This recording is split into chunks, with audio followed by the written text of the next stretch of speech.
ஏதோ பில்லி சூனியம் வைக்கிற மாதிரி இருக்குல்ல இந்த t-shirt. Okay guys, I'm back with another video. எல்லாருக்கும் வணக்கம். ஸோ ஹோப்ஃபுல்லி பார்த்தீங்கன்னா எல்லோரும் சேஃபாக இருக்கீங்கன்னு நம்புகிறேன். ஓகே, ஃப்ரேம் கரெக்டாக வச்சிடலாம் நம்ம. பிரியாணி மேனுக்கும் கான்ட்ரவர்சி பேசி பேசி பார்த்தீங்களா, ஒரு கான்ட்ரவர்சி பேச பேச அப்படியே அது உடம்புக்குள்ளே ஊறிடுது. இன்னும் இதை பற்றி பேசலாம் அப்படின்னு சொல்லிட்டு. But fine, what ever it is, நடந்து முடிஞ்சிடுச்சு. என் சைட்லேருந்து ஒரு குரல் நான் கொடுக்காமல் இருந்தால் அது தப்பாக போயிருக்கும். But I just explain what all I felt. இதில் நான் கரெக்ட் அப்படின்னு நான் சொல்ல வரல. பட் எனக்கு எது கரெக்டாக இல்லை அப்படின்றது பட்டதோ அதை நான் ஒரு வீடியோவை பண்ணியிருந்தேன். இன்றைக்கி இந்த வீடியோவில் நண்பன் ஒருவன் வந்த பிறகு உன்னை தொடலாம் ஒரு ஃபோட்டோ இப்போ நான் ஒன்று போடுறேன், அப்படியே பாருங்கள். ஒரு 2 ஃபோட்டோ போட்டிருப்பேன். இதில் ஃபஸ்ட்டு ஃபோட்டோ நீங்கள் பார்க்குறது எஸ் த கோட் ஃபாதர், அந்த கோட் படத்தோட கிரியேட்டர் வெங்கட் பிரபு அவர்களை நேற்று மீட் பண்ணியிருந்தேன் நான். Feeling so happy. இதில் என்ன ஒரு சந்தோஷமான விஷயம் அப்படின்னா, அவர் ரொம்ப நேரமாக நான் பார்த்துட்டே இருந்தேன், ஃபோட்டோ எடுக்கலாமா செல்ஃபி கேட்கலாமா போய் அப்படின்னு சொல்லிட்டு.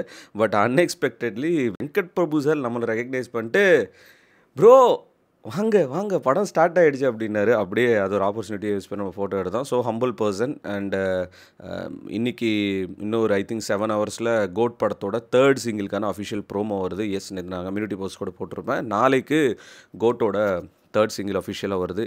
நண்பன் ஒருவன் வந்த பிறகு அந்த படத்தோட ப்ரிவ்யூ ஷோக்கு போயிருந்தேன். இன்வைட் பண்ணியிருந்தாங்க நம்ம Anand bro, who is the director of that movie. Felt so happy ஒரு ப்ரிவ்யூ ஷோக்கு நம்மளை இன்வைட் பண்ணது. படம் எப்படி இருக்குது அப்படின்னு சொல்லிட்டு பார்க்குறதுக்கு நானும் ஈகராக வெயிட் பண்ணேன். ஏன்னா இது பஞ்ச் ஆஃப் யங்ஸ்டர்ஸ் எல்லாம் சேர்ந்து பண்ண ஒரு படம். ஸோ ஆனந்த் அப்படின்ற டைரக்டரை பற்றி சொல்லணும் அப்படின்னா, this is is first debut movie ஒரு டைரக்ஷனில்.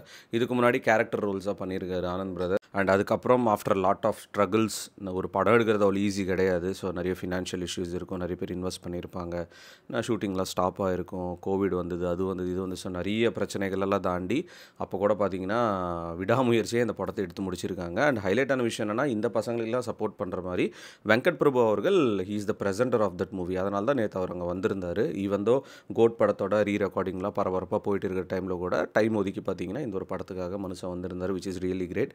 நேற்று நிறைய யூடியூபர்ஸ், நிறைய இன்ஸ்டாகிராம் இன்ஃப்ளூயன்சர்ஸ் நிறைய பேர் வந்திருந்தாங்க. நண்பன் ஒருவன் வந்த பிறகு ஆப்வியஸ்லி இந்த ஒரு டைட்டில் வச்சே நம்ம கண்டுபிடிச்சிருக்கலாம். இட்ஸ் ரிகார்டிங் ஒரு ஃப்ரெண்ட்ஷிப்கான ஒரு படம். இதில் நம்ம யூடியூபர்ஸு, இன்ஸ்டாகிராமர்ஸ்லாம் கூட நடிச்சிருக்காங்க, விச் இஸ் ரியலி குட். படத்தில் பிடிச்சது பிடிக்கல அப்படின்னு சொல்கிறத தாண்டி எனக்கு ஃபஸ்ட் ஹாஃப் எப்படி இருந்தது, செகண்ட் ஹாஃப் எப்படி இருந்தது, ஓவராலாக ஒரு வாட்சபுளான மூவியா, நல்லா இருக்கா இல்லையா. ஏன்னா ஒரு வேர்ட் ஆஃப் மவுத்து தான் ஒரு படத்தோட வெற்றிக்கு அப்படியே கொஞ்சம் கொஞ்சமாக ஷேர் ஆகும். நம்மளும் நிறைய படங்கள் ரிவ்யூன்றது பண்ணியிருக்கோம் இப்போ வரைக்குமே. இந்த படம் பார்த்திங்கன்னா லைக் ஓப்பனிங்லேருந்து ஒரு சூதிங்கான ஒரு ஸ்டார்ட். ஸோ ரொம்ப பரபரப்பாக எதுவும் இல்லாமல் ஒரு யூனிக்கான கான்செப்டா அப்படின்னு கேட்டிங்கன்னா ஒரு விஷயம் யூனிக்காக இருந்தது. பட் மிச்சது எல்லாமே இந்த ஃப்ரெண்ட்ஷிப்க்கு சம்மந்தப்பட்ட ஒரு விஷயங்கள் தான். ஸோ நார்மலாக ரிலேட்டபிள் ஸ்டஃப் எது பண்ணாலுமே ஹிட் ஆகும், மக்கள் மத்தியில் ஈஸியாக போய் சேரும். For example good night, lover படம், இதெல்லாம் பார்த்திங்கன்னா ரிலேட்டபிள் கைண்ட் ஆஃப் ஸ்டஃப். அதனால் மக்கள் ஈஸியாக போய் ரீச் ஆகிடுச்சு. அது கூட வேர்ட் ஆஃப் மவுத்தில் தான். ரிலீஸ் ஆனோடனே இமீடியட்டாலாம் ஹிட் ஆகலை. ஸோ நண்பன் ஒருவன் வந்த பிறகு இந்த ட்ரெய்லர் வந்ததுக்கப்புறமாவே நான் ஒரு ரிவ்யூ கூட போட்டிருப்பேன். அதுக்கு இந்த படம் ஒரு சூப்பரான இம்பேக்ட் கொடுக்கும் அப்படின்னு சொல்லிட்டு. படம் அப்படியே ஸ்டார்ட் ஆகுது ஸ்மூத்தாக. ஒரு கேரக்டர் காட்டுறாங்க, சின்ன வயசு, ஸ்கூலு, காலேஜ் அப்படின்னு சொல்லிட்டு. இது எல்லாமே இந்த ஃபஸ்ட் ஹாஃபில் இன்க்ளூட் ஆகுது. அதில் நடக்கிற பரபரப்பு, அதில் அந்த ஃப்ரெண்ட்ஸ் என்ன பண்ணுறாங்க, ஒரு காலேஜ் முடிச்சு என்ன நடக்குது, லைஃப்பில் ஏதாவது பெருசாக சாதிக்கணும்னு நினைக்கிறாங்க. ஸோ இந்த மாதிரிலாம் சில விஷயங்கள்லாம் பார்த்திங்கன்னா போகுது. ஃபஸ்ட் ஆஃப் பார்த்திங்கன்னா அந்த படத்தோட சோல் ஒரு ஒரு முக்கியமான விஷயமா அப்படின்னு கேட்டிங்கன்னா, எனக்கு பார்த்திங்கன்னா ஃபஸ்ட் ஆஃப் விட அதோட கேரி அவுட் ஆகிட்டு ஒரு செகண்ட் ஆஃப் ஒன்று ஸ்டார்ட் ஆகும். அதில் தான் எனக்கு படத்தோட மெயின் சோல் இருந்த மாதிரி பர்சனலாக ஃபீல் ஆச்சு. அந்த ஃபஸ்ட் ஹாஃப்லேருந்து அப்படியே போகுது படம். ஸோ எல்லா கேரக்டர்ஸ்லாம் காட்டுறாங்க, ஒரு ஆர்டிஸ்ட் ஒரு கேரக்டர்ஸ் காட்டுறாங்க. அதுக்கப்புறம் நம்ம ஆனந்த், அவர் தான் பெர்ஃபார்மர், ஹீரோ. ஸோ அவரோட கேரக்டரைசேஷன் காட்டுறாங்க. நம்ம கேபிஒய் பாலாலாம் நடிச்சிருக்காரு. ஸோ இந்த மாதிரி போயிட்டே இருக்குது. இன்டர்மிஷன் கிட்ட வருது. அந்த இடத்துல ஒரு எமோஷ்னலான ஒரு ட்ராமா நடக்குது. அந்த இடத்துல எமோஷ்னல் ட்ராமா நடக்குது.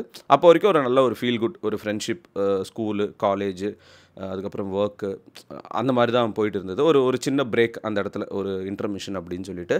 செகண்ட் ஹாஃபில் தான் எல்லாருமே அடல்ட்ஸ் ஆயிடுறாங்க. அந்த இடத்துல ஒருத்தர் மட்டும் ஒரு இடத்துக்கு போகிறாரு. So second half it carries like that. அதில் தான் படத்தோட ஒரு மெயின் சோலே இருக்குது. சார் எமோஷ்னல் ரோலர் கோஸ்டராக இருக்கட்டும், ஒரு ஃப்ரெண்ட்ஷிப்கான ஒரு வேல்யூவாக இருக்கட்டும், நிறைய எமோஷ்னல் சீன்ஸு, லவ், இது எல்லாமே பார்த்தீங்கன்னா செகண்ட் ஹாஃபில் அவ்வளோ அழகாக பார்த்தீங்கன்னா ஸ்க்ரீன் ப்ளே பண்ணியிருக்காரு ஆனந்த் ப்ரோ.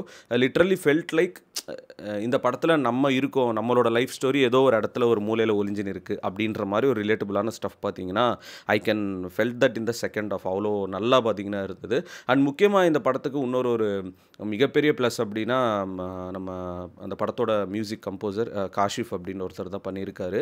அவ்வளோ அருமையாக, அவ்வளோ ட்ரெமண்டஸான ஜாபு. எந்த இடத்துலையுமே பார்த்தீங்கன்னா மியூசிக் குறைய சொல்ல முடியாது. அவ்வளோ சூதிங்காக எந்தெந்த சீனுக்கு எப்படி தேவையோ அவ்வளோ அழகாக பண்ணியிருக்காங்க. அண்ட் நம்ம ஏஆர்ஆர், நம்ம பெரிய பாய், அவரோட ஃப்ளேவர்ஸ் பார்த்தீங்கன்னா அந்த நண்பன் ஒருவன் அவரோட பாட்டுகள்லாம் சிலதெல்லாம் அங்கங்கே படத்தில் பேக்ரவுண்ட் ஸ்கோராக யூஸ் பண்ணியிருக்காங்க ப்ரில்லியண்ட்டாக. அண்டு காஷிஃப் ப்ரோ அவரோட ஒர்க் இந்த படத்தில் ஒரு முக்கியமான ஒரு விஷயம். ஸோ மியூசிக் அப்படின்றது ஒரு படத்துக்கு எவ்வளோ இம்பார்ட்டன்ட்ன்றது எல்லாருக்குமே தெரியும்.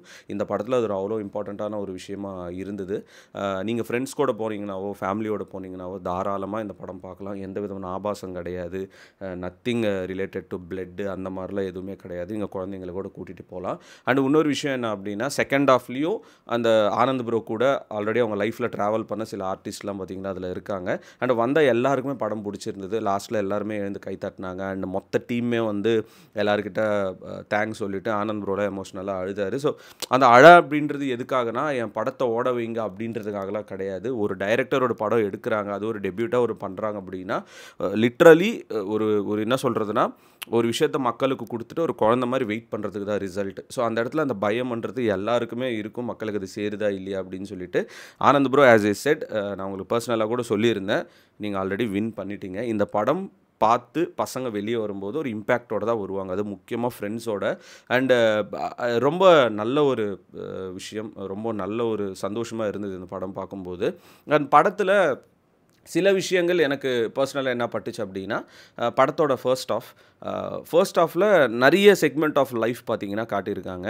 அந்த நிறைய செக்மெண்ட் ஆஃப் லைஃபு இப்போது ஃபார் எக்ஸாம்பிள் என்ன சொல்கிறதுனா இவ்வளோண்டு குட்டியோண்டு ஒரு டப்பாவில் எவ்வளோ உங்களால் வைக்க முடியும்? இப்போ ஃபார் எக்ஸாம்பிள் ஒரு குட்டியோண்டு டப்பாவில் நீங்கள் ஒரு 4 பிஸ்கெட் வைக்கலாமா? ஒரு 4 பிஸ்கெட் வைக்கலாம். அதே குட்டியோண்டு டப்பாவில் நீங்கள் ஒரு 50 பிஸ்கெட் வைக்க ட்ரை பண்ணால் என்ன நடக்கும்?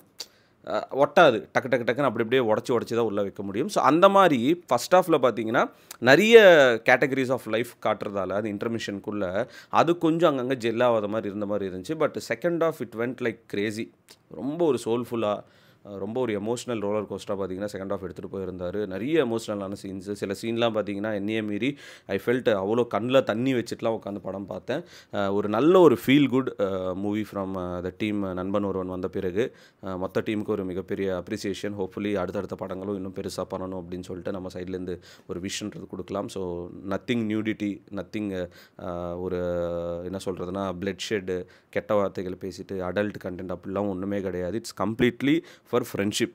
ஏன்னா இன்றைக்கி படம் ரிலீஸ் ஆகுதுன்னா ஃப்ரெண்ட்ஷிப் டே. இன்றைக்கி எல்லாருக்கும் ஃப்ரெண்ட்ஷிப் டே வாழ்த்துக்கள். அண்ட் இந்த படத்தில் இன்னொரு ஹைலைட் எப்படின்னா நம்ம தனுஷ் சார் ஒரு பாட்டு பாடியிருக்காரு, யுவன் ஒரு பாட்டு பாடியிருக்காரு, ஜிவி பிரகாஷ் ஒரு பாட்டு பாடியிருக்காங்க. ஸோ இந்த மாதிரி பார்த்திங்கன்னா நிறைய பெரிய பெரிய ஆட்கள் பார்த்திங்கன்னா இதில் மியூசிக்ன்றது பாட்டுன்றது பாடியிருக்காங்க. அதுவும் ஒவ்வொரு சுச்சுவேஷன் வரும்போது நல்லா இருந்தது. எனக்கு என்னென்னா நம்ம கேபிஒய் பாலாலாம் இதில் நடிச்சிருக்காங்க, அவரோட ஒரு ரோல் இன்னும் அதிகமாக யூஸ் பண்ணியிருக்கலாமோ அப்படின்னு சொல்கிறது எனக்கு பர்சனலாக ஃபீல் ஆச்சு. ஏன்னா அவர் வந்தார் படத்தில், அதுக்கப்புறம் என்ன ஆனாரன்னு தெரியல. அதே மாதிரி இன்னொரு பிரதர் யார், வில்ஸ்பேட் அப்படின்னு சொல்லிட்டு இன்ஸ்டாகிராமில் ஒருத்தர் இருப்பார், அவரோட ஆக்டிங்கும் பார்த்திங்கன்னா ரொம்ப சூப்பராக இருந்துச்சு. It's not like too professional, but கொடுத்த ரோல் பக்காவாக அவர் பண்ணியிருக்காரு. அண்ட் முக்கியமாக ஆர்ஜே விஜய் அவர்களோட ஆக்டிங்காக இருக்கட்டும், ஆனந்த் அவர்களோட ஆக்டிங்காக இருக்கட்டும், it's top notch. Both are experienced, பயங்கர டாப் நாச்சாக பண்ணியிருக்காங்க. அண்டு செகண்ட் ஹாஃப்லேயும் வர கேரக்டர்ஸ்லாம் பார்த்திங்கன்னா நல்லா இருந்தது. அண்டு அவ்வளோதான் கைஸ் என்னோட ரிவ்யூ ஃபார் த மூவி நண்பன் ஒருவன் வந்த பிறகு. நான் நைட்டே இதை அப்லோட் பண்ணியிருப்பேன், பட் ரொம்ப லேட் நைட் ஆகிடுச்சு. சரி காலையில் எழுந்தோடனே ஃபஸ்ட்டு விஷயமா இந்த ஒரு ரிவ்யூ நம்ம அப்லோட் பண்ணலான்னு சொல்லிட்டு.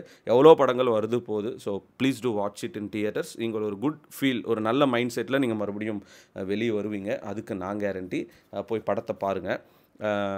அவ்வளோதான் guys. And by God's grace, கடவுள் என் லைஃப்பில் என்ன எழுதி வச்சுருக்காருன்னு தெரியல, இவன் லைஃப் இப்படி தான் இருக்கணும், இவன் லைஃப் அடுத்த ஸ்டேஜ் இப்படி போகுன்னு சொல்லிட்டு பை காட்ஸ் கிரேஸ் ஒரு நல்ல விஷயம் ஏதாவது கூடிய விரைவில் நடந்தால் I will be so happy.